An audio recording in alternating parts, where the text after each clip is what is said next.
എന്തായാലും ഇനി മന്ത്രിക്ക് അടി കിട്ടിയാലും പോലീസ് അനങ്ങില്ല എന്ന് പറയുന്നുണ്ട്. പക്ഷേ ആടി ഒന്നൊന്നര അടിയായി പോയി കേട്ടോ. ആ അടിയെ നമുക്കൊരു കാരണവശാലും ന്യായീകരിക്കാൻ പറ്റത്തില്ല. എന്തൊരു വീശിയാണ് അടിക്കുന്നത്. ഈ എ.ഡി. തോമസേ അവിടെ പോലീസുകാർ പിടിച്ചു മാറ്റി സൈഡിലേക്ക് കൊണ്ടുപോയതാണ്.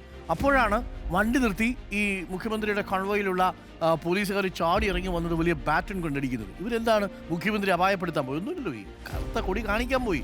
പോലീസുകാർ പിടിച്ചു മാറ്റും. വേണമെങ്കിൽ ആ സമയത്ത് ലാത്തികൊണ്ട് താഴേക്ക് ഒരു അടിയും കൂടി കൊടുത്തു പോയി കേൾപ്പടാ എന്ന് പറയും. എന്നതിനും അപ്പുറത്തേക്ക് ഇത് വന്ന് മൃഗീയമായി അടിക്കുകയാണ് രണ്ട് ചെറുപ്പക്കാരെ. ഒന്ന് ആലോചിച്ച് നോക്കി. അങ്ങനെ വല്ലതും ചെയ്യുന്നത് നമ്മുടെ നാട്ടിൽ അംഗീകരിക്കൂ? അത് ക്യാമറയുടെ കണ്ണിൽ പെടുകയാണ്. യഥാർത്ഥത്തിൽ ഈ നവകേരള സദസ്സ് പാളിപ്പോയത് ഈ രക്ഷാപ്രവർത്തനം ഒന്നുകൊണ്ട് മാത്രമാണ്. ഇല്ലെങ്കിൽ ഒരു നല്ല ഇനിഷ്യേറ്റീവായിട്ടാണ് നമ്മളൊക്കെ അതിനെ കണ്ടത്. നാട്ടിൽ പോകുന്നു, ഒരു ക്യാബിനറ്റ്, സഞ്ചരിക്കുന്ന ക്യാബിനറ്റ് എന്ന് പറയുന്ന ഒരു ആശയം, സഞ്ചരിക്കുന്ന ക്യാബിനറ്റിനെ നിർത്തിപ്പൊരിച്ച് കളഞ്ഞത് ഈ രക്ഷാപ്രവർത്തനമാണ്. മുഖ്യമന്ത്രിയുടെ കൂടെ ഒരു തള്ളലും രക്ഷാപ്രവർത്തനം.